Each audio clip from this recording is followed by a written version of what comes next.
जिल्ह्यातील लाखनवाडा गावातील 2 अल्पवयीन मुली बेपत्ता आहेत अशी तक्रार बुलढाणा जिल्ह्यातील हिवरखेड पोलीस ठाण्यात दाखल करण्यात आली होती। या 2 मुलींचा शोध बुलढाणा पोलिसांकडून सुरू होता। दरम्यान या दोनही अल्पवयीन मुलींना बाळापूरच्या भिकुंड नदीतच फेकून दिल्याचा संशय पोलिसांना उघडकीस आला। तपास केला असता बापानेच 2 चिमुकल्या मुलींना नदीत फेकून दिल्याचा प्रकार समोर आला। रात्री उशिरापर्यंत दोघींचे मृतदेह यावेळी हाती लागले असून बाळापुरात 2 अल्पवयीन बहिणींना भिकुंड नदीपात्रात पुलावरूनच फेकून दिल्याचा संतापजनक प्रकार समोर आला होता। काल उशिरा या दोघींचे मृतदेह शोध आणि बचाव पथकाच्या हाती लागले असून आलिया आणि सदफ असं या 2 मृत बहिणींची नावे आहेत।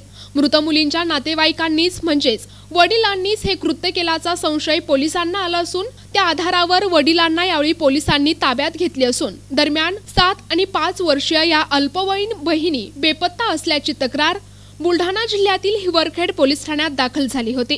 बुलढाणा पोलिसांकडून या दोनही मुलींचा शोध सुरू होता। दरम्यान पोलिसांना काही माहिती लागली असता दोनही अल्पवयीन मुलींना नदीत फेकून दिल्याचा संशय पोलिसांकडून व्यक्त केला जात होता।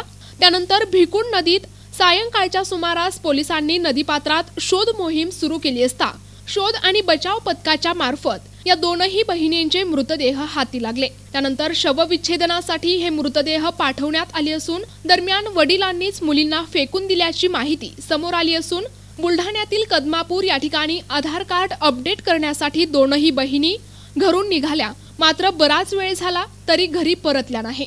अखेर कुटुंबियांनी मुली बेपत्ता असल्याची तक्रार हिवरखेड पोलिसांत दाखल केली होती।